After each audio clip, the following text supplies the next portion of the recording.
उत्तर प्रदेश की राजनीति में हमेशा सांप्रदायिकता की गुंजाइश देखी गई है, खासकर जब चुनाव करीब होते हैं। इस बार की तस्वीर कैसी है, दिखाते हैं आपको। मैं तो इस बारे में खुलकर कहा हूं और आज भी कह रहा हूं कि जब तक हम जिंदा रहेंगे, हमारी नस्लों को हम बताते रहेंगे कि आज़ाद भारत में सुप्रीम कोर्ट को धोखा देकर बाबरी मस्जिद को बीजेपी ने शहीद किया। वो राम लल्ला का जन्म स्थान था, वो पहले भी था, कोई कब्जा करेगा फिर भी रहेगा उस पे और उस पे मंदिर बनेगा।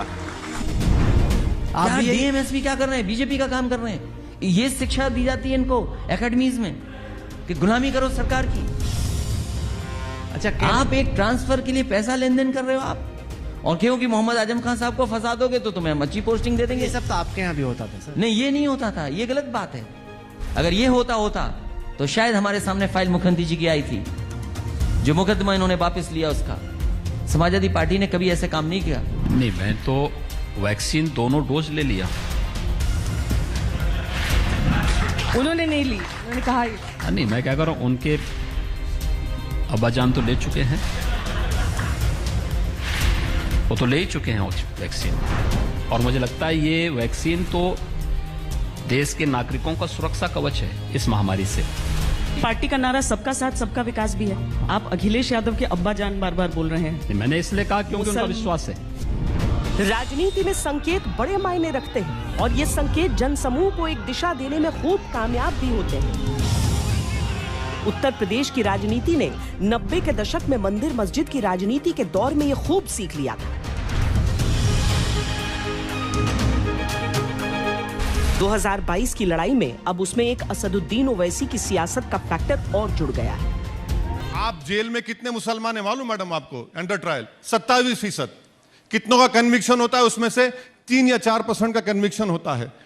आप बात करते हैं कि कितने मुस्लिम एमपीज हैं बीजेपी से? एक भी नहीं है। अच्छा, जो दूसरे सेकुलर पार्टी हैं जो हमको ताना मारते रहते हैं, कहां से जीते वो? क्या किसी यादव डोमिनेटेड सीट से मुसलमान जीत सकता है? नहीं जीत सकता है। ब्राह्मणों का सम्मेलन होता है तो अपीजमेंट नजर नहीं आता अंजर ओम कश्यप को। वैसे आपको बताते चले कि उत्तर प्रदेश में मुस्लिम वोटों की राजनीति के मायने क्या है। उत्तर प्रदेश में करीब 20% मुसलमान मतदाता है। इनका राज्य की लगभग 143 सीटों पर गहरा असर रहता है। 70 सीटें ऐसी हैं जहां मुस्लिम आबादी 20 से 30%, 73 सीटें ऐसी हैं जहां आबादी 30% से अधिक है। इनमें 7 जिले ऐसे हैं जहां 40% से अधिक आबादी है। रामपुर, मुरादाबाद इसी में शामिल हैं, जहां 50% मुस्लिम हिस्सेदारी। इसका फायदा आप उठाइए और हमको क्या दिया? ये सीटें एसपी, बीएसपी, कांग्रेस की राजनीति का गढ़ रही हैं और अब इनमें से कम 100 सीटों पर ओवैसी दांव चलना चाहते हैं। ये अजीब मामला है कि अगर कोई यादव बीजेपी को वोट दे दे या कोई ब्राह्मण बीएसपी को वोट दे दे तो कोई ये नहीं कहता है कि वोट कटवा है। बी टीम नहीं कहा जाता, और जब ये लैला आ जाती है तो देखिए बी टीम आ गई, बी टीम आ गई। अरे ये अजीब मामला है। अरे ये हकीकत है उत्तर प्रदेश की पॉलिटिक्स में कि मुसलमानों की एक लीडरशिप नहीं बनी है। चाहे जितने सीएम बने, जो सीएम जिस समाज का होता है वो अपने समाज को मजबूत करता है। जब डेटा के साथ यूपी में मुस्लिम हालात पर बोलते हैं तब दोनों तरफ की राजनीति इसमें सांप्रदायिकता का एंगल तलाश ही लेती है। वैसे अगर ओवैसी की यूपी पॉलिटिक्स को एक तरफ रख भी दिया जाए तब भी यूपी की सांप्रदायिक सियासत का अक्स मुद्दों की तलाश में दिख ही जाता है, भले वो शासकीय कार्रवाई पर आरोपों की शक्ल में ही क्यों न हो। उत्तर प्रदेश में 58% है। इसका जिम्मेदार कौन है? ओवैसी है। जहां पर सदस्य 2 जीते, 3 जीते, जीतने के लिए समाजवादी पार्टी के लोगों के घर गिरा दिए बुलडोजर से। आपके सदस्य जीते 2 क्योंकि आप चुनाव जीतना चाहते हैं। आपने डीएमएसपी को लगा दिया, कानून बना करके कहिए इनके घर तोड़िए, बुलडोजर लेकर घर तोड़ दिया आपने। नहीं तो ये मैं बात ये नहीं कर रहा। ये जो नई संस्कृति आई है बुलडोजर वाली, तो भारतीय जनता पार्टी के लोग भी याद रखें, उनके भी ऐसे कुछ बने होंगे घर जो गैर कानूनी होंगे, और हमारे यहां नक्शा कोई नहीं पास करा था। प्रदेश में 24 करोड़ जनता के सुरक्षा सम्मान के लिए कानून का राज कैसे स्थापित होगा ये एजेंसियां तय करेंगी और उसके अनुसार ही उसको आगे बढ़ाएंगे भी। क्या निर्देश है आपका उनको? गाड़ी पलटती जाए? देखिए, एक्सीडेंट हो सकता है, इसमें कौन दो रहा है? देखिए, इसमें कहीं कोई एक्सीडेंट किसी का भी हो सकता है, क्या बात कर रहे हैं?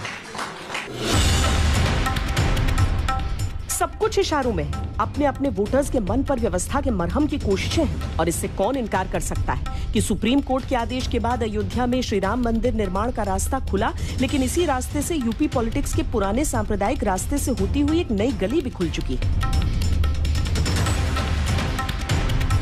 मैं बताना चाहता हूं कि भगवान श्री राम जन्मभूमि मंदिर का जो निर्माण का एजेंडा है, ये भारतीय जनता पार्टी के एजेंडे में पालनपुर हिमाचल प्रदेश में जब इनका 87-88 का सम्मेलन था तो उसमें आया।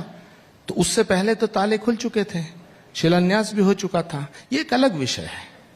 कांग्रेस के किसी नेता ने या किसी विपक्ष के नेता ने ये कब कहा कि राम मंदिर नहीं बनना चाहिए? टाइम लगता है ना सर। अरे टाइम 4.5 साल गुजार दिया बातों में, नहीं, फोटो लगाने में गुजार दिया आपने। सुप्रीम कोर्ट का तो अभी फैसला आया, उसके बाद कोरोना काल आ गया। वो कह रहे हैं कि 2023 तक बहुत हो जाएगा, 2025 तक हम कंप्लीट। लेकिन ये बताइए, जो जमीन 2 करोड़ की थी वो 16-18 करोड़ की कैसे ले ली? इसका भी तो हिसाब दे दो। हमने कहा था कि रामलला हम आएंगे, मंदिर वहीं बनाएंगे, ये हम ही ने कहा था।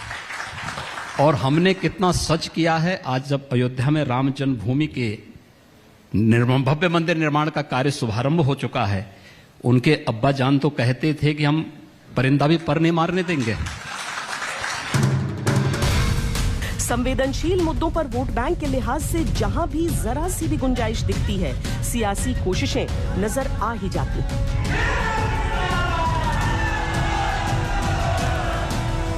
मुसलमानों को हमेशा ऐसा लगता है कि भाई उन्हें शामिल नहीं किया जा रहा है और जितने कानून आप ला रहे हैं सब मुसलमानों को टारगेट करने के लिए ला रहे हैं। हम किसी व्यक्ति, जाति, मत और मजहब को ध्यान में रख करके कानून नहीं बना रहे हैं।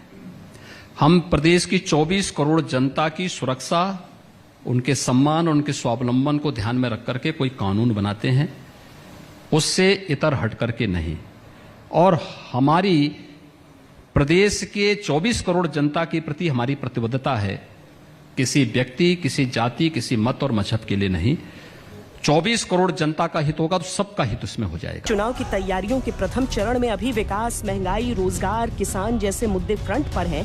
धीरे धीरे तलखियां भी बढ़ेंगी और समुदायों, समाजों के मुद्दों पर सियासत, तब मुद्दों की सही तस्वीर और उभर कर आएगी।